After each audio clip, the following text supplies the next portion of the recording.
My ex let his stepkids call me mom for free babysitting, then falsely reported me to CPS for child hoarding, using a fake officer. When I asked him why, he laughed and said, "Guess you should have been nicer to me." I didn't say a word. That was 3 months ago. This morning, he was standing outside my apartment in tears, holding Lily's drawing like it meant something. When I first married my husband Kyle, we were happy, or at least, I thought we were, until our child was born. Because around this time I got a promotion which meant I'd be getting paid more than Kyle, so we agreed it was best for him to be a stay-at-home father. But when I'd get home from my 10-hour shifts, I'd find the house looking 10 times messier than when I left in the morning. There were dirty diapers left all over the floor, and Kyle would either be asleep with a beer bottle in his hand or drinking while watching recorded NBA games from the 80s. And worst of all, he kept the habit that he promised he'd drop once our baby girl was born, going out with the boys every Friday, Saturday, and Sunday night. I tried my best to respect him, to keep our relationship alive, but after 4 years, nothing had changed, and I was completely burnt out, so we divorced. Well, within 6 months I noticed his Facebook status had already switched from single to married, not to mention his new wife and her kids being plastered across his socials, and I wouldn't have cared, but it broke our baby girl's heart. He canceled plans on her multiple times because he promised to spend time with them. So while I practically had to bend the ends of the earth to take time off work to go to my daughter's school plays, Kyle just wouldn't show up, and instead post pictures of him at his kids' scouts and soccer practices. The bi-monthly visits were neglected too. I could see the disappointment in my daughter's eyes every time she sat at the window, waiting for him to show up, only to see the clock tick past another missed promise. And Lily didn't have many friends. I guess being an only child and living in a neighborhood full of retirees didn't help. So when Halloween came around and she had no one to trick-or-treat with, I finally caved. I called my ex-husband and asked if his stepkids could come over to play with her,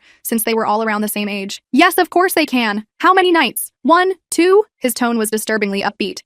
Just one night. Okay, perfect, I'll drop them off right now." When he dropped them off, it was the first time I had seen Kyle in months, but I didn't want to confuse Lily, so I didn't tell her he was driving. This was made even easier by the fact that he didn't come to the front door, just drove away the second they arrived. But I didn't care. It was the first time I saw Lily get along with kids her age so well. At the end of the night, they poured their candy onto the living room floor, sorting through piles of chocolate and lollipops. They traded their favorite brands, and didn't even fight once. I expected Kyle to come the next day to collect them, but he never did. Didn't even bother to text or call. But turns out they all went to the same school as Lily, so I just incorporated them as part of my routine, because seeing how happy it made Lily meant it was worth it. Plus, I knew they liked us. Whenever I'd pick them up from school, they all, Lily and her step-siblings, would rush over to the car and wave school projects in my face. "Look what I made! Look what I made!" They'd shout at the top of their lungs. But after 3 nights of zero contact from Kyle, he finally picked them up. Again, he didn't come to the door, just parked in the front garden and texted me the words, "I'm outside." They hugged me super tight for almost 5 minutes straight before I could successfully maneuver them into the front garden. That night, Lily went to sleep with a smile on her face, and I knew I did good. But Kyle disagreed, because the next morning he called me. "What the F what you were thinking being so good to my kids? I know you're trying to steal them. If you think kindness is stealing, I think that says more about you than me," I responded before hanging up. I placed my hand on my chest and took a deep breath. I was relieved Kyle was out of my home, out of Lily's home. But my relief was short-lived, because 3 days later I got a knock on the door. Except it wasn't Kyle. It was CPS. Someone had filed an anonymous complaint, claiming my daughter was living in unsafe conditions, that I was hoarding children. I looked the social worker up and down, 4-inch-long acrylics, a short skirt, lip filler, very young. I braced myself and tried to be patient with her. "Did you or did you not babysit 3 kids without a license for childcare?"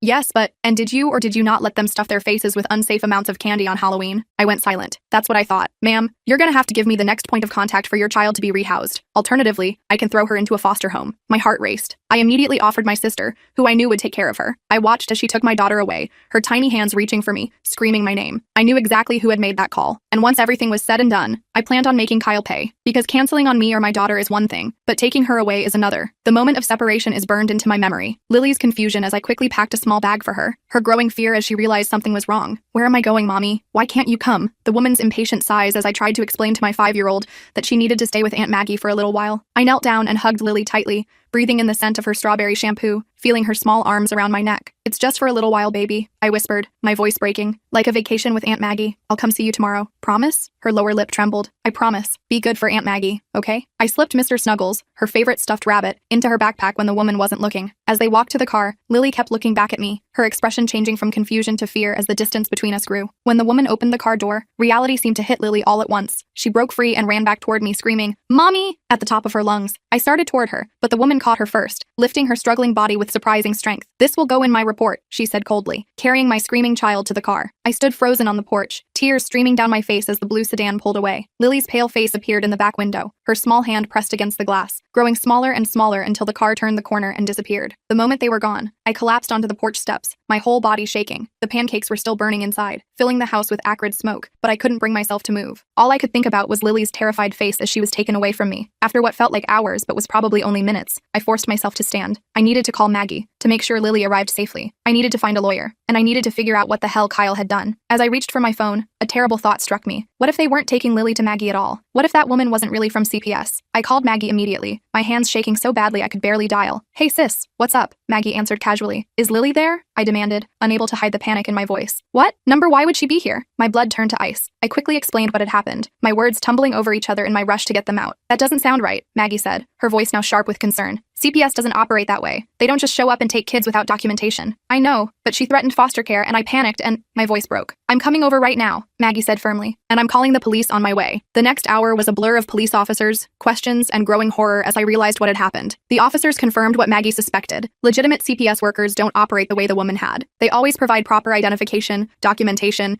and typically come with law enforcement if they're removing a child. "So someone just took my daughter?" I whispered, the reality of the situation crashing down on me. The officers exchanged glances. "We're treating this as a possible abduction," one said gently, "but given what you've told us about your ex-husband, it's likely she's with him or someone connected to him." They took down Kyle's information and promised to send officers to his home immediately. In the meantime, they advised me to stay by the phone in case the kidnappers— I couldn't bear to use that word for whoever had taken Lily— made contact. Maggie stayed with me, making calls to everyone we knew who might have information about Kyle's whereabouts. I paced the living room, jumping at every sound, praying for the phone to ring with news about my daughter. Finally, around 8 p.m., my phone rang. It was a number I didn't recognize. "Hello?" I answered, my voice shaking. "Mrs. Harris? This is Officer Daniels. We've located your daughter." My knees gave out, and I sank to the floor. "Is she okay? Where is she?" "She's fine. She's at your sister Margaret's apartment. Apparently the woman dropped her off there about an hour ago." Relief flooded through me, so intense I could barely speak. Can I go get her?" "We'd like you to come to the station first. We have some questions about your ex-husband." The next day, I drove to my sister's place to see Lily. Maggie lived in a small 2-bedroom apartment about 20 minutes from my house. Not ideal,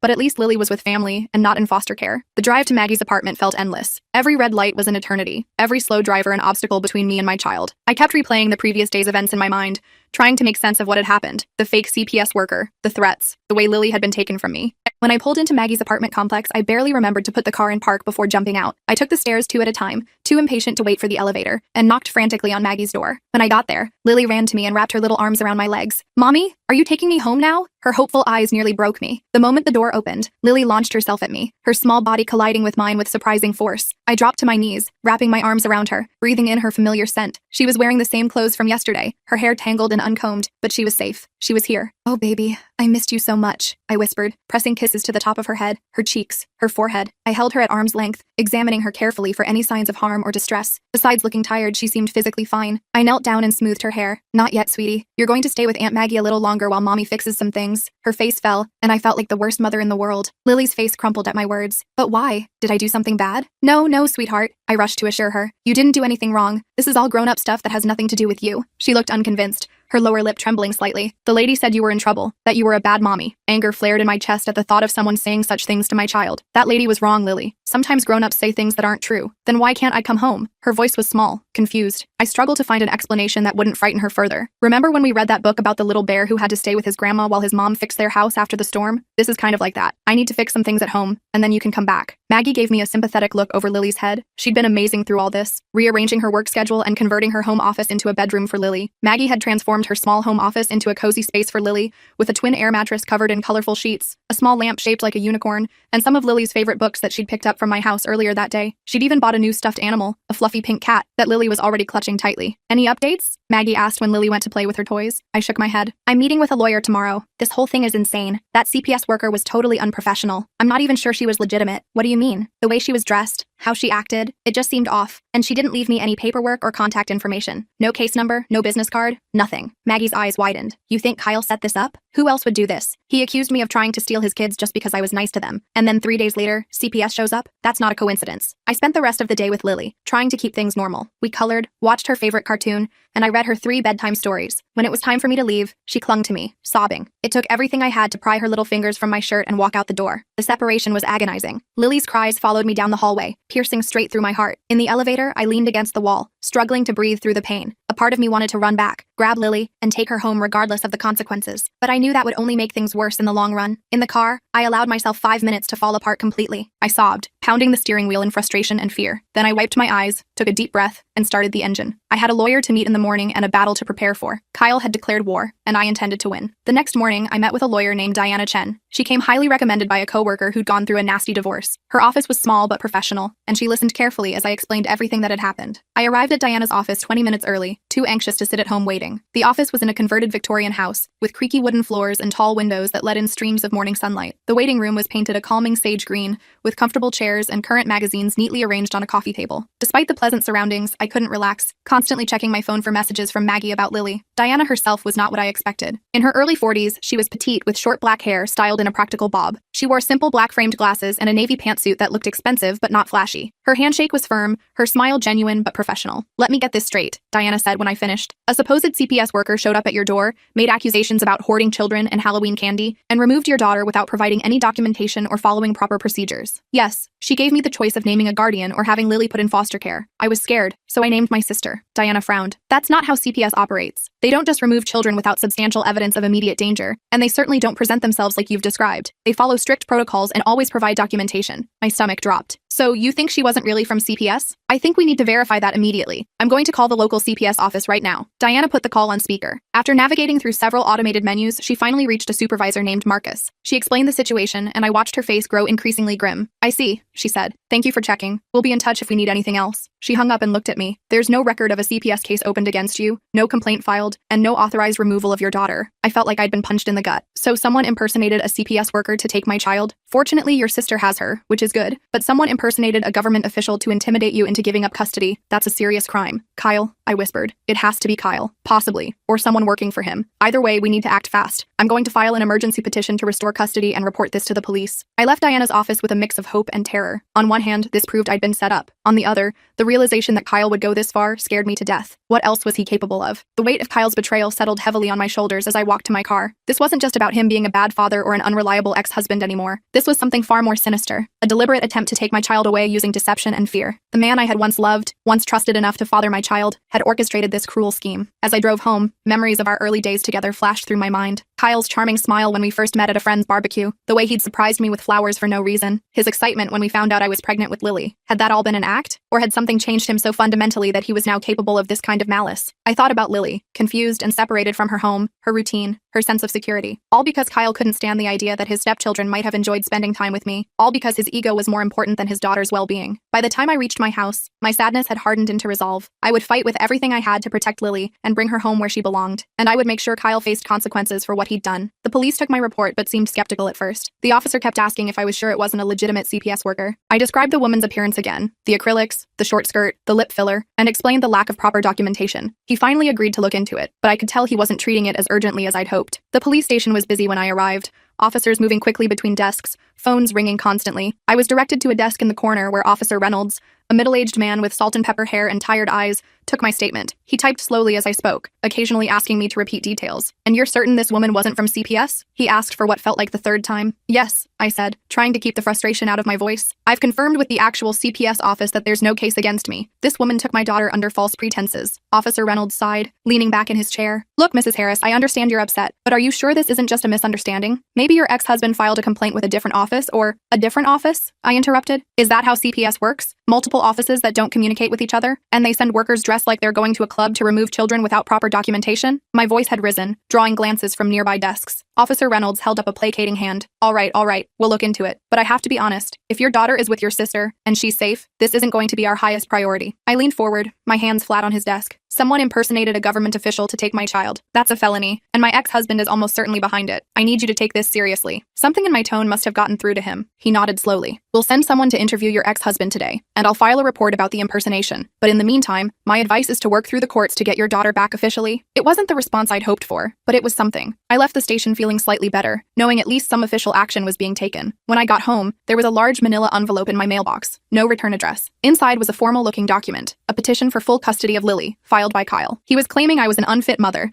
citing the CPS investigation as evidence. I stood in my driveway, staring at the papers in disbelief. The petition was dated just one day after the fake CPS worker had taken Lily. Kyle had clearly been preparing this move in advance. The allegations were outrageous. Neglect, unsafe living conditions, moral turpitude. whatever that meant, and most bizarrely, child hoarding, presumably referring to the 3 days I'd watched his stepchildren. My hands shook with anger as I read through the document. Kyle had signed an affidavit swearing that all the allegations were true, that he was concerned for Lily's safety and my care. The same Kyle who had missed countless visitations, who had chosen his new family over his daughter again and again. The petition requested an emergency hearing to grant Kyle temporary custody while the court investigated the claims. The hearing was scheduled for the following week. He was moving fast, trying to legitimize his scheme before I could expose it. I called Diana immediately. He's using his own scam against me. This actually helps our case, she said calmly. It connects him directly to the fake CPS visit. The timing is too convenient. He filed this petition just days after the incident. 2 days later, I was served with official court papers. The custody hearing was scheduled for the following week. Kyle was moving fast, trying to legitimize his scheme before we could expose it. The process server who delivered the papers was a young man who looked uncomfortable with his task. He mumbled an apology as he handed me the envelope, then hurried back to his car without meeting my eyes. I appreciated his humanity. At least someone in this process recognized how painful this was. Diana advised me to gather character references and documentation of my parenting. I reached out to neighbors, co-workers, Lily's teachers, anyone who could vouch for me. Most were happy to help, shocked that my fitness as a mother was even being questioned. My neighbor, Mrs. Abernathy, who had watched Lily occasionally when she was younger, wrote a beautiful letter describing how attentive and loving I was. Lily's kindergarten teacher, Ms. Wilson,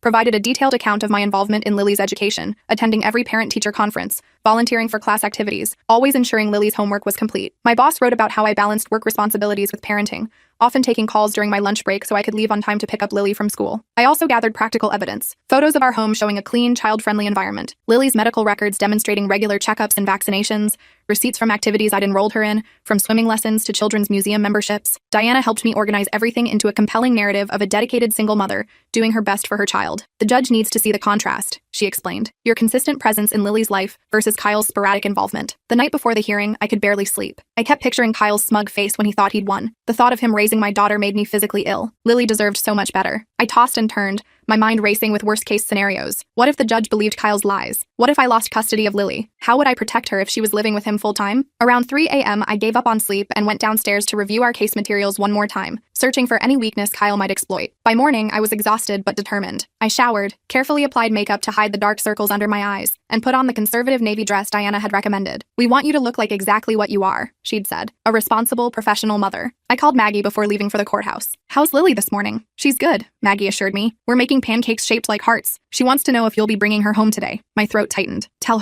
her I'm doing everything I can. We're rooting for you, sis. Go get 'em." The courthouse was intimidating, all marble and echoing hallways. I spotted Kyle and his new wife Tara immediately, sitting on a bench outside the courtroom. He was wearing a suit I'd never seen before, looking like the perfect concerned father. Tara was dressed conservatively, her hair pulled back in a neat bun. They were the picture of respectability. The courthouse was an imposing building of gray stone and polished marble, with high ceilings that made every footstep echo. Security was tight. I had to pass through metal detectors and have my bag searched before entering. The formal atmosphere only increased my anxiety, reminding me of the serious nature of what was at stake. I arrived 45 minutes early on Diana's advice, giving us time to review our strategy one last time. We sat in a quiet corner of the hallway, going over key points and potential questions the judge might ask. Diana was calm and focused, which helped steady my nerves. "Remember," she said, "stick to the facts. Don't let emotions overwhelm you, even if Kyle or his lawyer say things that upset you. The judge will be watching your demeanor as well as listening to your words." As we talked, I noticed Kyle and Tara arrive. They walked confidently down the hallway, looking like they'd stepped out of a catalog for perfect suburban families. Kyle had trimmed his beard and gotten a haircut. Tara wore a modest floral dress and sensible heels. They sat on a bench across from us, and Kyle immediately pulled out his phone, showing Tara something that made her smile and nod approvingly. Kyle smirked when he saw me. I ignored him and walked past, head held high. The smirk sent a wave of anger through me, but I remembered Diana's advice and kept my expression neutral. Inside the courtroom,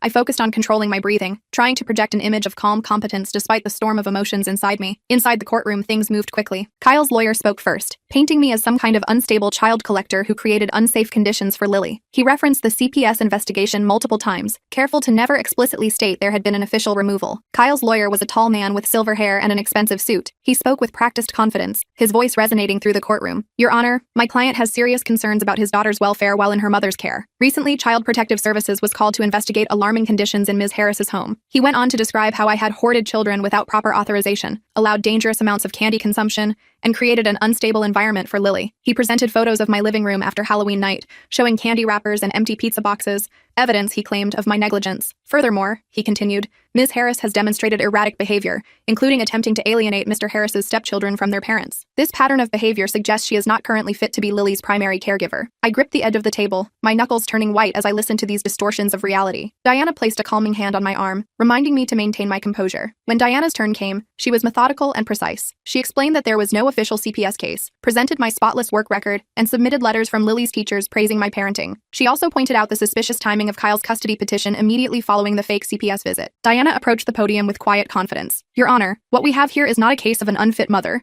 but rather a disturbing attempt to manipulate the legal system through fraud and deception. She methodically dismantled Kyle's claims, starting with the alleged CPS investigation. We have confirmation from the county CPS office that no investigation was ever opened regarding Ms. Harris or her daughter. The person who came to Ms. Harris's home and removed Lily was not a legitimate CPS worker. Diana presented the letter from the CPS supervisor, along with a detailed timeline showing how quickly Kyle had filed for custody after the fake CPS visit. This suggests, Your Honor, that Mr. Harris was not responding to a legitimate concern about his daughter's welfare, but rather executing a premeditated plan to gain custody through deceptive means. She then addressed the child hoarding accusation directly. Ms. Harris agreed to watch Mr. Harris's stepchildren as a favor, at his specific request. She has provided text messages confirming this arrangement. Far from hoarding children, she was providing care that Mr. Harris himself requested and then abandoned, failing to pick up the children for 3 days without explanation. One by one, Diana countered each of Kyle's allegations with evidence and testimony supporting my fitness as a mother. She submitted the letters from Lily's teachers, neighbors, and my employer. She presented photos of our home showing a clean, safe environment. She detailed my consistent presence at Lily's school events, medical appointments, and activities. The judge, an older woman named Judge Harrington with sharp eyes, listened carefully to both sides. She seemed particularly interested when Diana mentioned the impersonation of a government official. Judge Harrington was a formidable presence on the bench. In her 60s, with steel gray hair pulled back in a severe bun,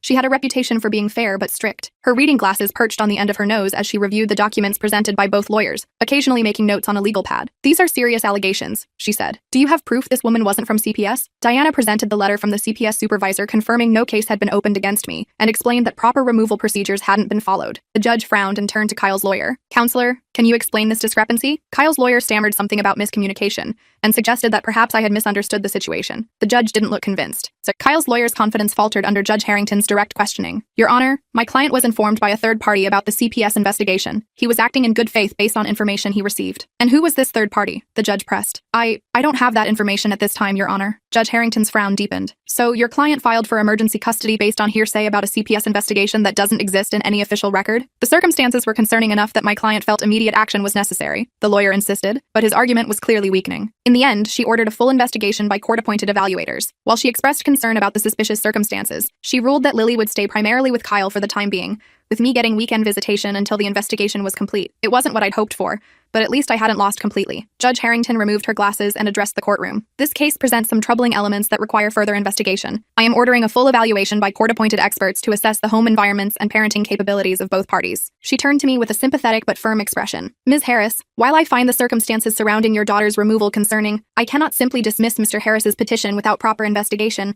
Until the court evaluators complete their assessment, Lily will remain primarily in her father's custody. My heart sank, but then she continued. However, Ms. Harris will have visitation every weekend from Friday afternoon until Sunday evening. These visits will be supervised initially, with the possibility of unsupervised visitation based on the supervisor's reports. It wasn't the outcome I'd hoped for, but it wasn't a complete loss either. At least I would see Lily regularly while the investigation proceeded. As we left the courtroom, Kyle approached me, his face twisted with anger. This isn't over, he whispered. You're right about that, I replied. Kyle's eyes were cold as he leaned close, his voice low enough that only I could hear. You think you're so smart, but you have no idea what I'm capable of. By the time this is over, Lily will be calling Tara mom. The threat sent a chill down my spine, but I refused to show fear. Unlike you, I'm actually thinking about what's best for Lily, and that's certainly not being raised by someone who would use her as a pawn in some twisted game. Kyle's jaw tightened, and for a moment I thought he might make a scene right there in the courthouse hallway, but Tara appeared at his side, placing a restraining hand on his arm. Come on, Kyle, let's go get Lily. As they walked away, Diana joined me. What did he say to you? Nothing important, I replied, not wanting to dwell on his threats. Just Kyle being Kyle. Diana gave me a searching look, but didn't press further. This is just round one, she assured me. We've planted seeds of doubt about Kyle's story. The court evaluators will dig deeper, and the truth will come out. I nodded, trying to hold on to hope. But as I walked out of the courthouse alone, knowing Kyle was on his way to pick up my daughter, I couldn't help feeling that I'd failed Lily somehow. The thought of her living primarily with Kyle, even temporarily, filled me with dread. The first weekend visitation was heartbreaking. Kyle dropped Lily off at the supervised visitation center looking disheveled. Her hair was tangled, her clothes didn't match, and she seemed subdued. Not at all like my normally energetic daughter. The visitation center was a depressing place. A converted office space with beige walls and fluorescent lighting. The waiting area had worn couches and outdated magazines, with toys that had seen better days scattered around a small play area. A sign on the wall listed rules in bold red letters,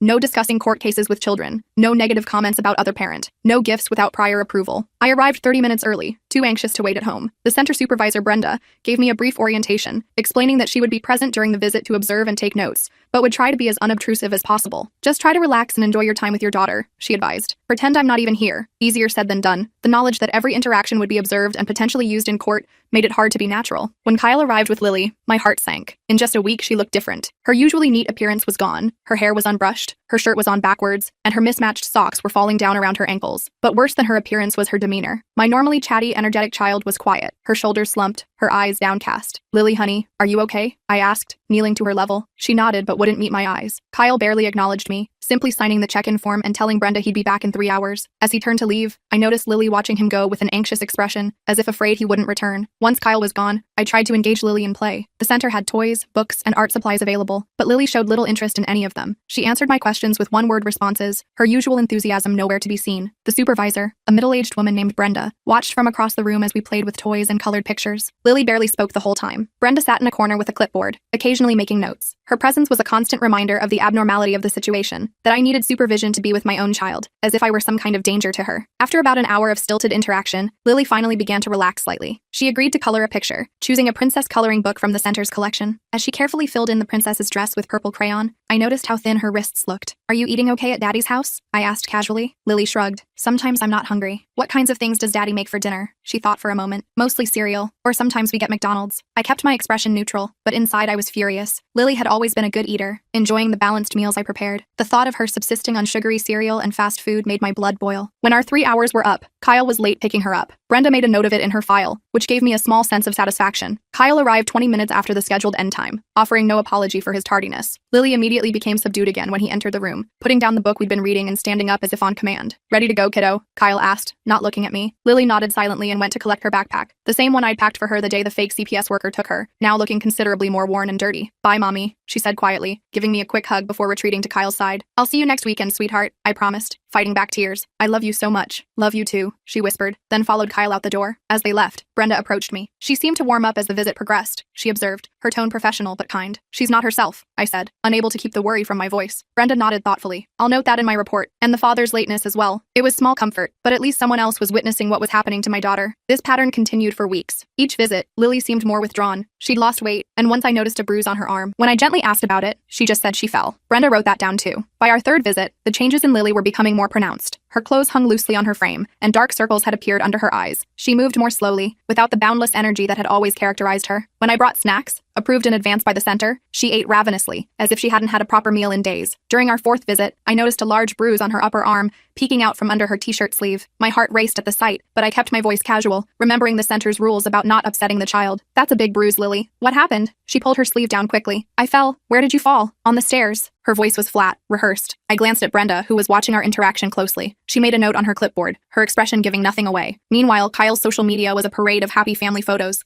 Him with Tara and her kids Max and Emma at the zoo, at restaurants, at the beach. Lily was rarely in these pictures, and when she was always off to the side, not smiling. Each night after putting Lily back in Kyle's care, I would torture myself by checking his social media accounts. The contrast between what I was seeing in our visits and what he portrayed online was stark. There was Kyle at a water park, his arm around Max as they posed in front of a giant slide. There was Tara and Emma making cookies in a spotless kitchen. There were family dinners at restaurants, movie outings, trips to the local fair. Lily appeared in perhaps 1 out of every 10 photos, and when she did, the difference was striking. While Max and Emma beamed at the camera, Lily's smiles never reached her eyes. In group shots, she stood slightly apart from the others, as if not quite part of the family. In one particularly painful image, Kyle was helping Emma onto a carousel horse, while Lily stood alone in the background, watching. I saved screenshots of every post, sending them to Diana as evidence of the disparity in how Kyle treated Lily versus his stepchildren. "This could be useful," Diana agreed. "It shows a pattern of emotional neglect, even if it's not outright abuse." During our fourth visit, Lily finally opened up a little. "Daddy gets mad a lot," she whispered while coloring a picture of a unicorn. My heart raced, but I kept my voice casual. "What happens when Daddy gets mad?" She shrugged. "I have to go to my room for a long time. Sometimes I don't get dinner." I wanted to scream, but with Brenda watching, I just nodded and told Lily she could always talk to me about anything. I reported what she said to Diana immediately after the visit. The moment Lily mentioned Kyle's anger, I felt a surge of protective rage that I carefully concealed. I kept coloring the mane of my own unicorn,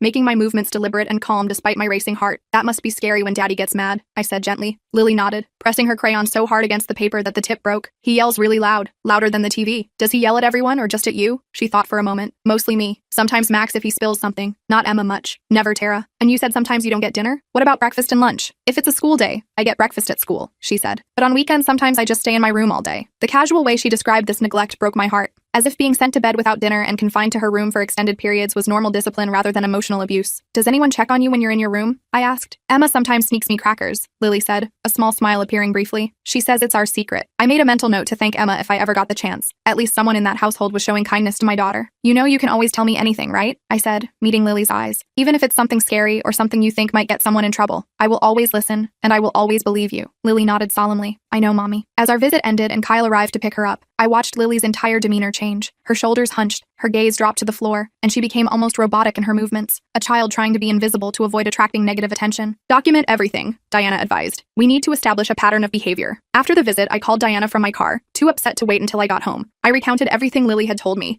my voice shaking with anger and fear. This is significant, Diana said. It's the first direct disclosure from Lily about mistreatment. Brenda's notes will be important here. She's a mandated reporter, so if she believes there's abuse or neglect occurring, she's legally obligated to report it. Is it enough to get Lily back? I asked desperately. Diana sighed. Not yet. Without physical evidence of abuse or more specific disclosures, the court might view this as normal discipline that you're interpreting negatively because of the custody dispute. But it's a start. Keep encouraging Lily to talk to you, and make sure Brenda documents everything. I hung up feeling frustrated but slightly more hopeful. At least Lily was starting to open up. At least someone was listening. It wasn't enough, but it was something to build on. 2 months into this nightmare, something unexpected happened. I was at the grocery store when I literally bumped carts with a woman about my age. She apologized, then did a double take. It was a Tuesday evening, and I was mechanically going through the motions of grocery shopping, my mind preoccupied with worry about Lily. I turned down the cereal aisle without looking, and collided with another cart coming from the opposite direction. I'm so sorry, I said automatically, looking up to see a blonde woman in her early 40s. She was stylishly dressed in jeans and a floral blouse, with reading glasses perched on top of her head. Are you Lily's mom? She asked. I tensed, immediately suspicious. Yes. Who are you? I'm Vanessa, Max and Emma's grandmother. Kyle's stepkids? My guard dropped slightly. Oh, nice to meet you. She looked around nervously. Can we talk somewhere? I've been hoping to run into you. The request caught me off guard. My first instinct was caution. Was this some trick of Kyle's? But something in Vanessa's expression seemed genuine, a mixture of concern and determination that resonated with me. There's a coffee shop next door, I suggested, still wary but curious. We went to the coffee shop next door. Vanessa explained that she watched the kids sometimes when Kyle and Tara were busy. She'd noticed changes in her grandchildren's behavior since they moved in with him. The coffee shop was quiet on a weekday evening, just a few students with laptops and an elderly couple in the corner. Vanessa and I chose a table far from the other customers,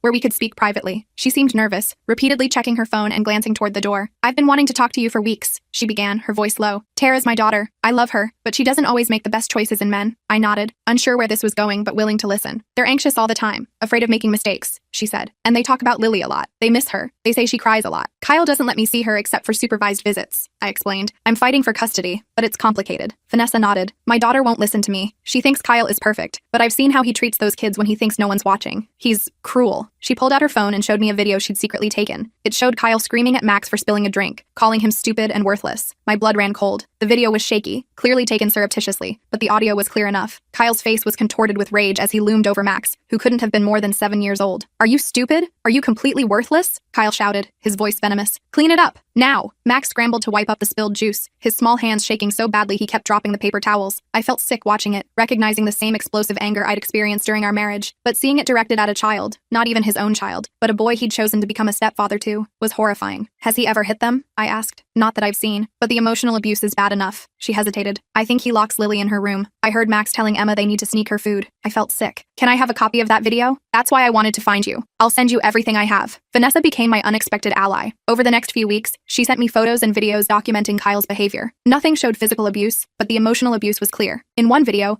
Kyle was ignoring Lily at the dinner table while lavishing attention on his stepkids. In another, he was yelling at her for not cleaning up toys that weren't even hers. Vanessa and I established a system of communication that wouldn't raise Kyle's suspicions. We used a messaging app that allowed messages to be automatically deleted after being read, and we never contacted each other around times when I had visitation with Lily, in case Kyle was monitoring my activities. The evidence she provided was disturbing. A photo of Lily's bedroom at Kyle's house, A spare room with just a mattress on the floor. No toys, no decorations, nothing to indicate a child lived there. A video of a family dinner where Kyle served ice cream to Max and Emma while telling Lily she hadn't earned dessert. An audio recording of Kyle telling Lily that I didn't really want her back, that I was only fighting for custody to hurt him. Each new piece of evidence strengthened my case but also deepened my anguish. My daughter was suffering daily psychological abuse, and I was powerless to stop it immediately. The legal system moved slowly, requiring documentation and due process, while Lily endured Kyle's cruelty. Diana said it wasn't enough for an emergency custody change, but it would help our case. We needed more. The problem, Diana explained during one of our meetings, is that emotional abuse is harder to prove than physical abuse. There are no bruises or broken bones for a doctor to document, and courts are reluctant to make sudden changes in custody without overwhelming evidence. So Lily just has to endure this until we have enough proof? I asked, frustrated. Unfortunately, yes. But we're building a strong case. Each piece of evidence shows a pattern of behavior that the court can't ignore forever. The breakthrough came from an unexpected source. During one of our supervised visits, Lily slipped a folded piece of paper into my pocket when Brenda wasn't looking. I didn't discover it until I got home. It was a crayon drawing of her bedroom at Kyle's house. She'd drawn a lock on the outside of the door, and herself crying inside. At the bottom, in wobbly letters, she'd written, "Help me, mommy." It was during our 6th supervised visit that it happened. Lily and I were playing a board game, with Brenda observing from her usual spot across the room. When I got up to get Lily a cup of water, she quickly stood too, giving me a brief hug. I felt her small hand slip something into my jacket pocket, but her face gave nothing away. "I love you, mommy," she said, loud enough for Brenda to hear. "I love you too, sweetie," I replied, wondering what she had given me but knowing better than to check while under observation. The rest of the visit passed normally, with Lily seeming slightly more relaxed than usual. When Kyle picked her up, she went without protest, but gave me a meaningful look over her shoulder as they left. It wasn't until I got home and emptied my pockets that I found the folded piece of construction paper. My hands trembled as I carefully opened it, revealing a child's drawing done in crayon. The image was simple but heartbreaking, a small stick figure with tears falling from its face, inside a room with a large lock drawn on the outside of the door. In the corner, Lily had drawn a bed that was just a rectangle on the floor, matching Vanessa's description of her room. But it was the words at the bottom that broke me completely. In the uneven handwriting of a 5-year-old, "Help me, mommy." The plea was underlined 3 times. I called Diana immediately. She filed an emergency motion with the court and reported the information to CPS, the real CPS this time. They opened an investigation, but Kyle was slippery. By the time they visited, the lock was gone. He claimed Lily must have imagined it or made it up for attention. The children were interviewed separately, but they all gave the same answers, clearly rehearsed. "Daddy is nice. We're happy. We have fun." Even Lily. Diana arrived at my house within an hour of my call, examining the drawing carefully. "This is significant," she said. "It's direct evidence from Lily herself about her living conditions." She took photos of the drawing from multiple angles, then placed it in a protective sleeve. "I'll file an emergency motion first thing tomorrow morning, and we need to report this to CPS immediately." The CPS investigation moved quickly, but not quickly enough. They sent an investigator to Kyle's house the next day, but as Diana had warned me might happen, Kyle had been prepared. The investigator reported no lock on Lily's door,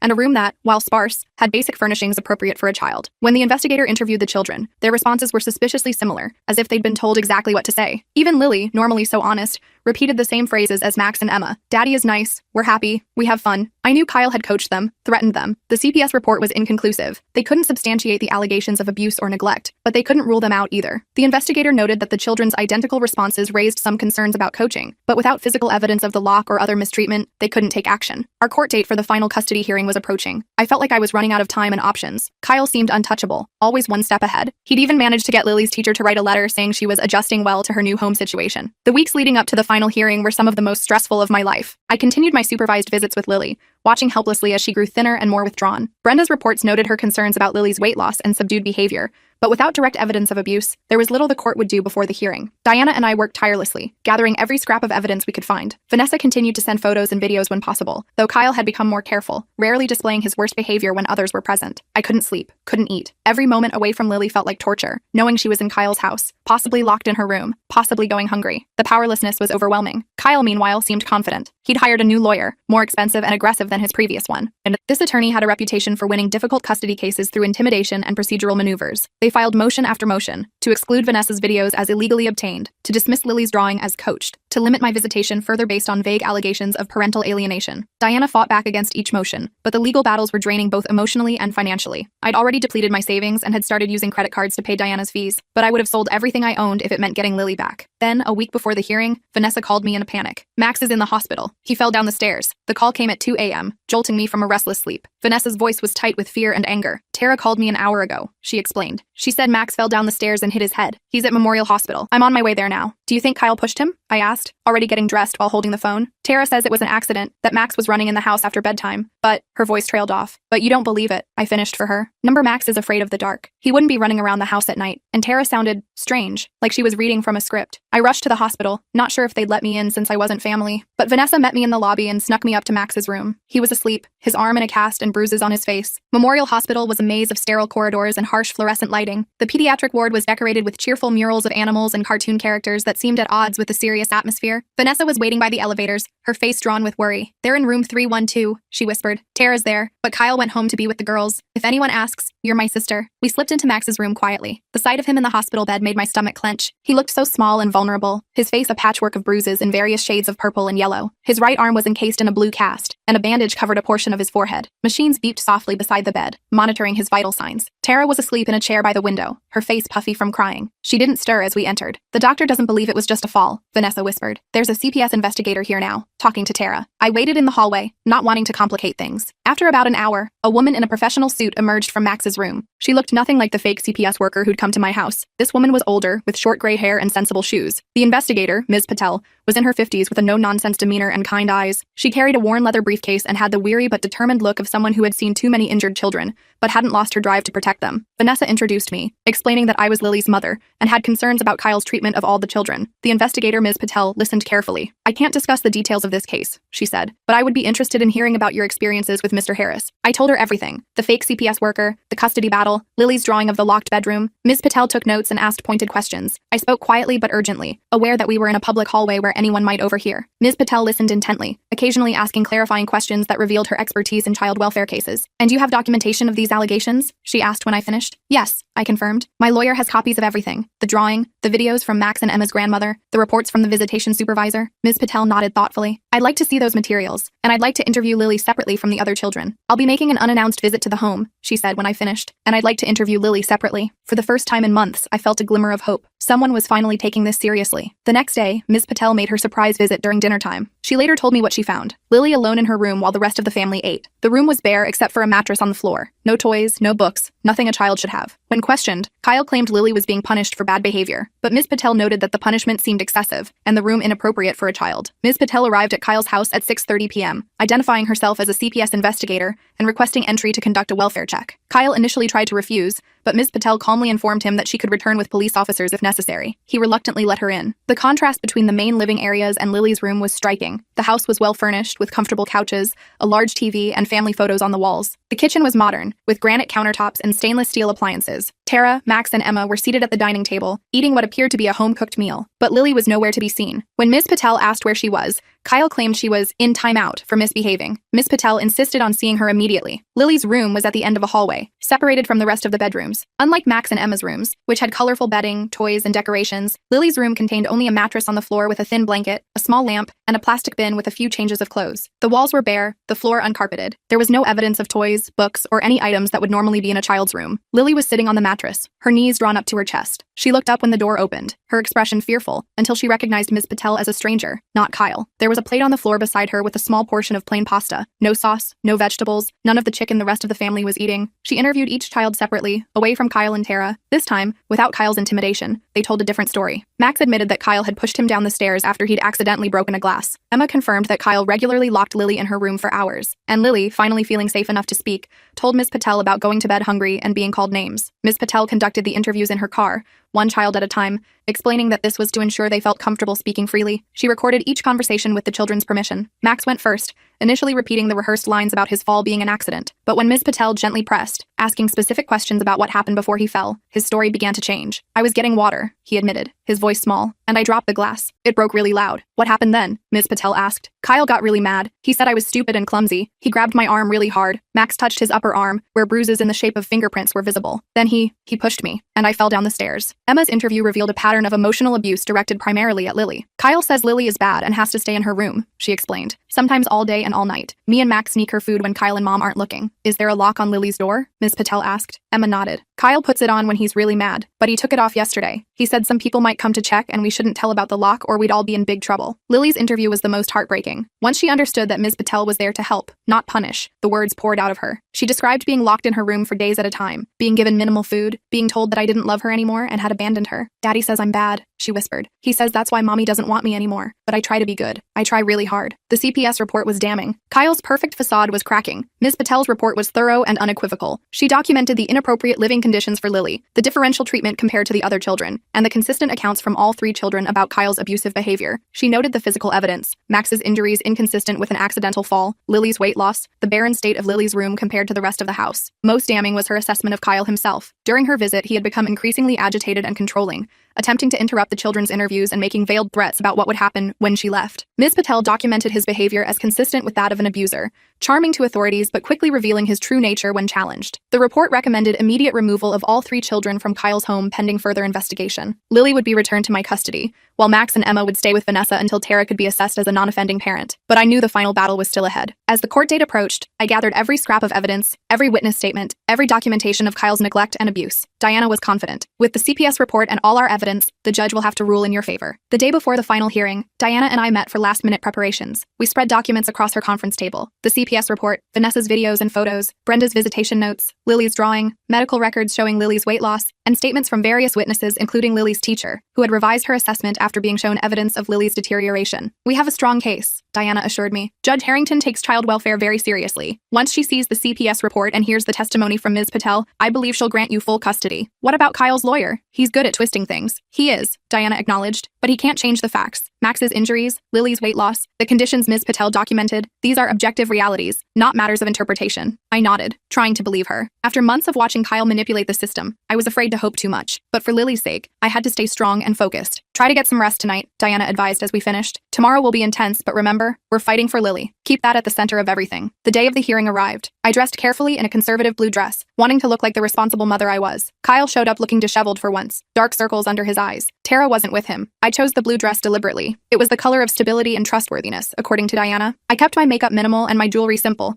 just small pearl earrings that had belonged to my grandmother. My hair was neatly styled in a low bun, professional and maternal. When I arrived at the courthouse, Diana was already waiting, her briefcase bulging with our evidence. She looked confident in her charcoal gray suit, her posture straight and determined. "Ready?" she asked as I approached. "As I'll ever be," I replied, taking a deep breath to steady my nerves. We entered the courtroom together, and I immediately noticed Kyle sitting alone at the defendant's table. His usual polished appearance was gone. His shirt was wrinkled, his hair uncombed, and stubble darkened his jaw. He looked like he hadn't slept in days. "Where's Tara?" I whispered to Diana. "I don't know," she murmured back, but her absence speaks volumes. The hearing was intense. Kyle's lawyer tried to paint the CPS investigation as a misunderstanding, claiming the children had been coached to lie. He suggested I was behind it all, manipulating everyone to get revenge on Kyle. Kyle's lawyer was aggressive from the start, his voice booming through the courtroom as he tried to discredit the CPS report. "Your Honor, this investigation was clearly biased from the beginning." Ms. Patel approached the situation with preconceived notions based on hearsay from Ms. Harris and Mrs. Mitchell, the maternal grandmother of Mr. Harris's stepchildren. He argued that the children's statements were inconsistent and likely coached, that Max's injuries were indeed from an accidental fall, and that Lily's sparse room was simply a matter of different parenting styles, not neglect. "Furthermore," he continued, "we have evidence that Ms. Harris has been systematically alienating these children from their father, poisoning them against him with false allegations." But his arguments seemed hollow, especially when compared to the mountain of evidence Diana was methodically presenting. Diana systematically dismantled his arguments. She presented the CPS report, Lily's drawing, Vanessa's videos, and testimony from Brenda about Lily's declining condition during our visits. She also called Ms. Patel to testify about what she'd found during her investigation. Diana's approach was calm and methodical, a stark contrast to the emotional tactics of Kyle's lawyer. She began by establishing the timeline of events, from the fake CPS worker to Ms. Patel's investigation, creating a clear narrative of Kyle's escalating behavior. She presented Lily's drawing, enlarged so the judge could clearly see the details: the lock on the door, the tears on the stick figure's face, the plea for help. She showed before and after photos of Lily, documenting her weight loss and the change in her demeanor over the months she'd been in Kyle's care. Vanessa's videos were particularly powerful. The courtroom fell silent as Kyle's voice filled the room, berating Max for a simple mistake, using language no child should ever hear. Judge Harrington's expression grew increasingly grave as the evidence mounted. Ms. Patel's testimony was the centerpiece of our case. She described in clinical detail the conditions she'd found in Kyle's home, the stark contrast between Lily's treatment and that of the other children, and the consistent accounts she'd received from all 3 children when interviewed separately. "In my professional opinion," Ms. Patel concluded, "the children in Mr. Harris's home were subjected to emotional abuse and neglect, with Lily Harris experiencing the most severe mistreatment.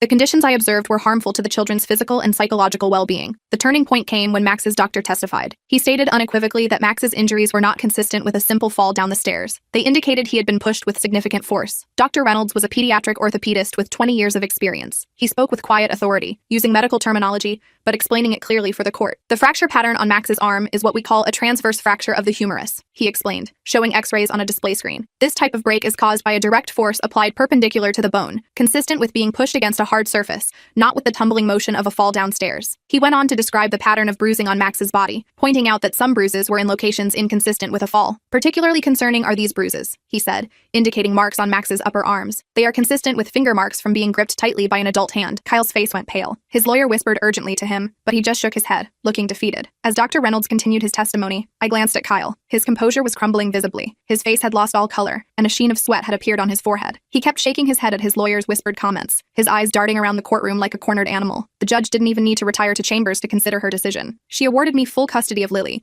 with Kyle getting supervised visitation only after completing parenting classes and anger management. She also recommended that CPS continue their investigation regarding Kyle's stepchildren. Judge Harrington removed her glasses and looked directly at Kyle. Mr. Harris, the evidence presented today paints a disturbing picture of your behavior toward the children in your care. I find that you have engaged in a pattern of emotional abuse and neglect that has caused significant harm to your daughter and stepchildren. Her voice was stern but controlled as she continued. I am awarding full legal and physical custody of Lily Harris to her mother, effective immediately. You will be permitted supervised visitation only after completing court-approved parenting classes and anger management therapy, with a minimum of 6 months of documented participation and progress. She turned to me with a softer expression. Ms. Harris, you have demonstrated remarkable persistence in advocating for your daughter's welfare. The court commends your efforts to protect Lily while working within the legal system. Finally, she addressed the broader situation. I am also ordering that a copy of today's proceedings and all evidence be provided to Child Protective Services for their ongoing investigation regarding Max and Emma Mitchell.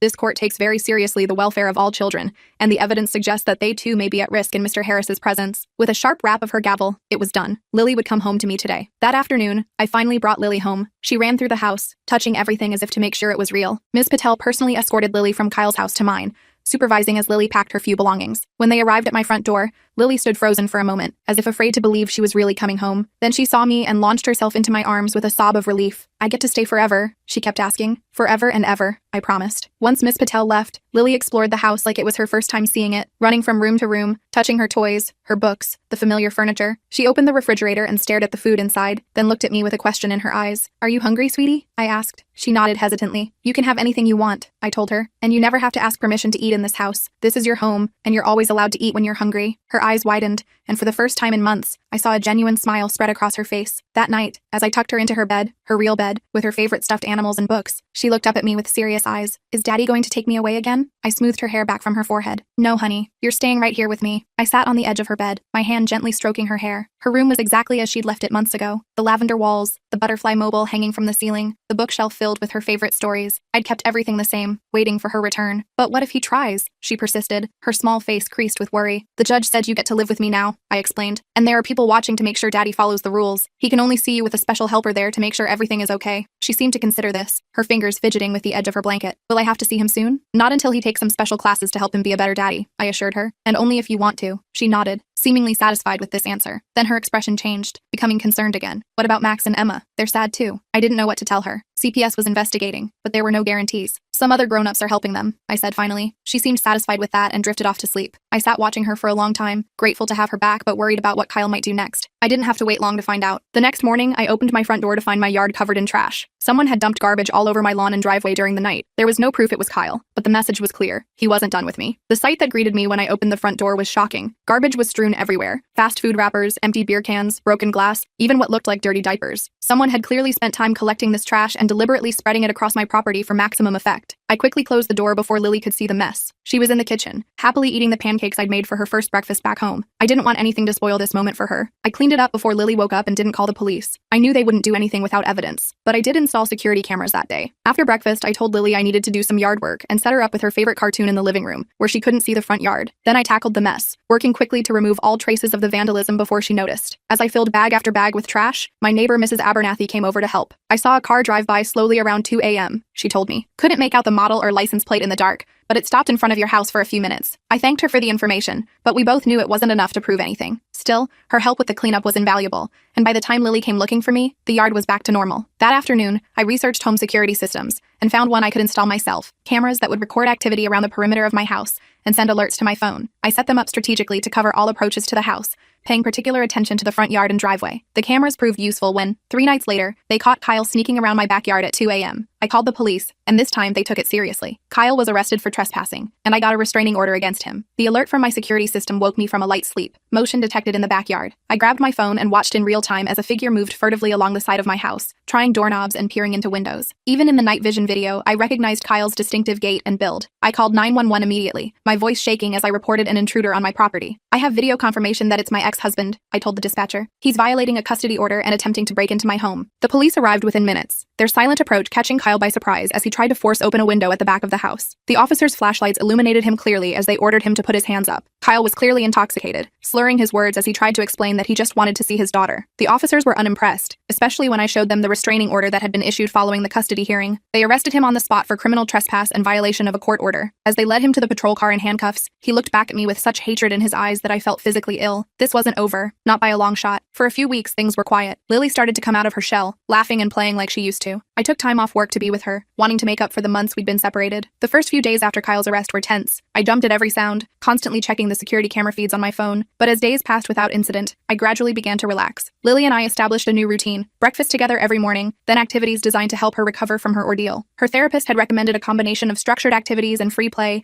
with plenty of opportunities for Lily to make choices and feel in control. We baked cookies together, planted flowers in the garden, visited the local playground when few other children were there, to avoid overwhelming her. Slowly, I saw glimpses of my happy, curious daughter returning. The first time she laughed, really laughed, head thrown back in uninhibited joy. I had to excuse myself to the bathroom so she wouldn't see me cry with relief. At night, she still had nightmares sometimes, waking up crying that she was locked in and couldn't get out. I would hold her, assuring her that she was safe, that her door would never be locked, that she could come find me anytime she needed to. Gradually, the nightmares became less frequent. Then Vanessa called with news. Tara had finally left Kyle after he'd hit her during an argument. She and the kids were staying with Vanessa. CPS was involved, and Kyle was facing charges for Max's injuries. He's spiraling, Vanessa warned me. Be careful. The call came on a Sunday afternoon. Vanessa's voice was a mixture of relief and anxiety as she explained what had happened. Kyle showed up hammered last night demanding to see the kids. Tara refused and he hit her, right in front of Max and Emma. She finally saw him for what he is. Tara had taken the children and fled to Vanessa's house, where they were now staying while CPS continued their investigation. Max and Emma were in therapy, beginning the long process of healing from Kyle's abuse. The police are looking for Kyle, Vanessa added. He disappeared after the incident. That's why I'm calling. I'm worried he might come after you and Lily. I doubled down on security, adding more cameras and an alarm system. I was taking no chances with Lily's safety. After Vanessa's warning, I upgraded my security system to include glass break sensors on all windows, motion detectors in key areas of the house, and a panic button that would immediately summon police. I changed our routines, varying the times we left for school and other activities. I informed Lily's school about the situation, providing them with a copy of the restraining order and strict instructions about who was authorized to pick her up. At night, I moved Lily into my bedroom temporarily, setting up a small bed next to mine so I could keep her close. During the day, I tried to maintain a sense of normalcy for her sake, but my eyes constantly scanned our surroundings whenever we were in public, looking for any sign of Kyle. The final confrontation came a month later. I was awakened at midnight by my alarm system. Someone was trying to break in through the back door. I grabbed my phone and Lily and locked us in the bathroom, calling 911. The harsh blaring of the alarm jolted me from sleep. For a moment, I was disoriented. Then adrenaline kicked in as I realized what was happening. The security app on my phone showed someone at the back door, trying to force it open. I moved on autopilot, rushing to Lily's bed and scooping her up. She woke confused and frightened. Mommy? What's that noise? It's just the alarm, sweetie, I said, trying to keep my voice calm. We need to go to the bathroom for a little while. I carried her to the master bathroom, the only room in the house with no windows and a solid door. I locked us inside, then called 911 with shaking hands. Someone is breaking into my home, I whispered to the dispatcher. My daughter is with me. We're locked in the bathroom. I have a restraining order against my ex-husband, and I think it's him. Stay on the line. Is there anything in the bathroom you can use to barricade the door? I looked around frantically, then dragged the heavy hamper in front of the door. Lily was fully awake now, her eyes wide with fear. I held her close, whispering reassurances while listening intently to the sounds from the rest of the house. The crash of breaking glass was followed by heavy footsteps. He was inside. I could hear him moving through the house, calling my name,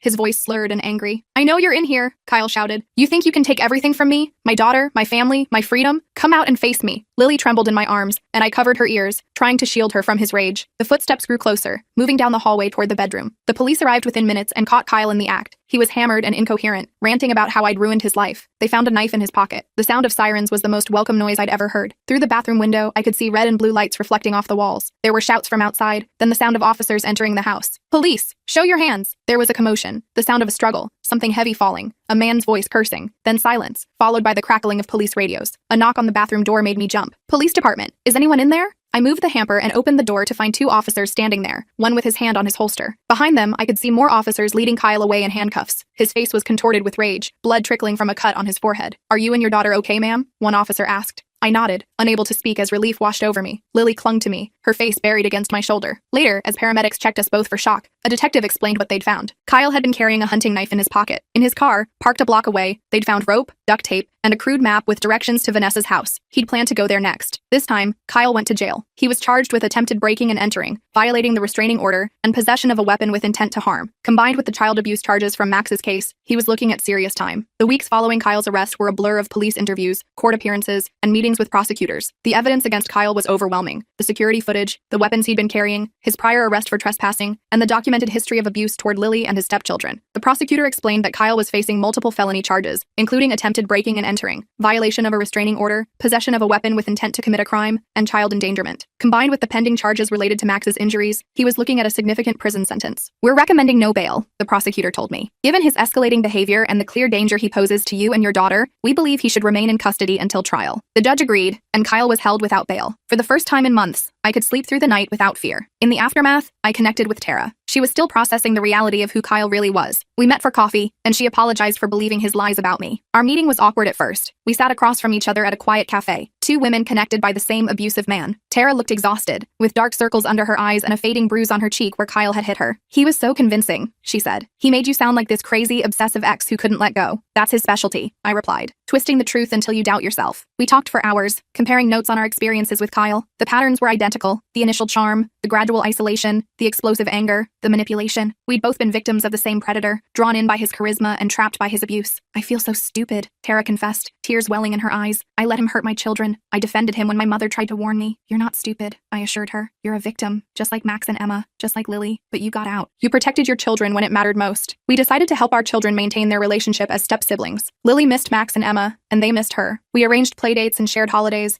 creating a new kind of blended family, one without Kyle. The first playdate was emotional for everyone. Lily was nervous, unsure how Max and Emma would feel about her now. But the moment they saw each other, the children ran together in a group hug, all talking at once about how much they'd missed each other. Watching them play together, laughing, sharing toys, completely at ease, I felt a weight lift from my shoulders. These children had formed a bond through shared trauma, but that bond could now become something positive, a source of support and understanding as they healed. Tara and I established a routine of weekly playdates, alternating between our homes. We celebrated birthdays and holidays together, creating new traditions that helped all three children feel secure and loved. Vanessa often joined us, her relationship with Tara healing as they both focused on the children's well-being. The last I heard, Kyle was sentenced to 5 years in prison. He lost all parental rights to Lily, and was barred from contact with Max and Emma as well. The trial was mercifully brief. With the mountain of evidence against him and his prior record, Kyle's lawyer advised him to accept a plea deal. He was sentenced to 5 years in prison for the breaking and entering and weapons charges, plus an additional 3 years for the child abuse charges related to Max's injuries, to be served consecutively. As part of the plea agreement, Kyle was required to relinquish all parental rights to Lily. The judge also issued a permanent restraining order prohibiting him from contacting me, Lily, Tara, Max, or Emma upon his release. Any violation would result in immediate return to prison. I attended the sentencing hearing, needing to see this chapter of our lives officially closed. Kyle looked nothing like the charming man I'd married. His jail jumpsuit hung loosely on his frame, his eyes were dull, and his once confident posture was gone. When given the opportunity to speak, he offered no apology, no acknowledgement of the harm he'd caused, just a mumbled statement about unfair treatment by the courts. As he was led away in handcuffs, I felt no satisfaction, only relief that he could no longer hurt Lily or any other child. It took time, but Lily eventually stopped asking about him. The nightmares faded. She stopped flinching at loud noises. She became my happy, confident little girl again. Lily's recovery was gradual but steady. The therapist who specialized in childhood trauma was amazed by her resilience. Children can heal from incredible hardships when they have consistent love and support, she told me during one of our parent consultations. There were setbacks, of course. Nights when Lily would wake up screaming, convinced she was locked in her room at Kyle's house. Days when a small trigger, a man who looked like Kyle at the grocery store, a raised voice, a certain smell, would cause her to withdraw or become anxious. But these incidents became less frequent as time passed. School became a safe haven for her. Her kindergarten teacher, Ms. Wilson, was wonderfully supportive, creating a predictable routine that helped Lily feel secure. She made friends, participated in class activities, and gradually regained her natural curiosity and enthusiasm for learning. At home, we established new rituals that reinforced Lily's sense of safety and control. She chose what we'd have for dinner one night each week. We had free days, where she decided our activities from morning until bedtime. I kept my promises religiously, knowing how important reliability was to a child who had experienced betrayal. By Lily's 6th birthday,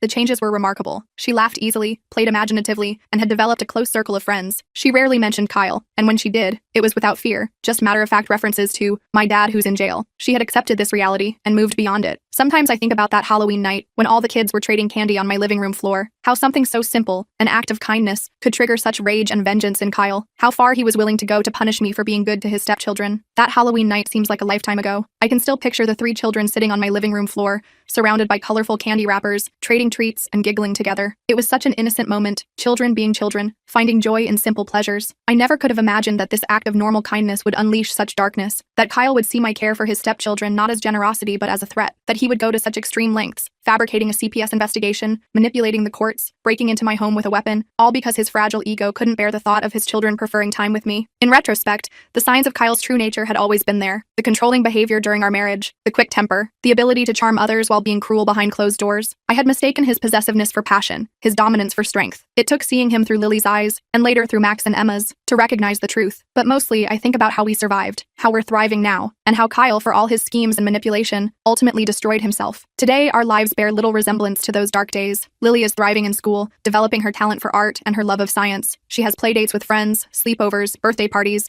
all the normal childhood experiences she deserves. Her relationship with Max and Emma remains strong, a silver lining from an otherwise terrible situation. Tara and I have developed an unlikely friendship, supporting each other through the aftermath of Kyle's abuse. She's returned to school to finish her nursing degree, determined to create a stable future for her children. Vanessa has become like a second grandmother to Lily, often watching all 3 children when Tara and I need a break. As for me, I found strength I never knew I possessed. The woman who once doubted herself, who almost lost her daughter to a manipulative ex-husband, has been replaced by someone more confident, more determined, more aware of her own worth. I've become an advocate for domestic violence awareness, sharing our story, with names changed, to help others recognize the warning signs I missed. Kyle, for all his efforts to control and destroy us, accomplished the opposite. He brought together 2 families who might never have connected otherwise. He forced us all to discover reserves of courage and resilience we didn't know we had. And in the end, while he sits in a prison cell, we are free, not just physically, but emotionally, free to build the happy, peaceful lives that he tried so hard to prevent. Sometimes, when I watch Lily laughing with Max and Emma during our family gatherings, I think about how strange life can be, how the worst experiences can lead to unexpected blessings, how people can find their way back to joy, even after unimaginable pain. And I know, with absolute certainty, that we're going to be okay. Officers are on the way, the dispatcher assured me.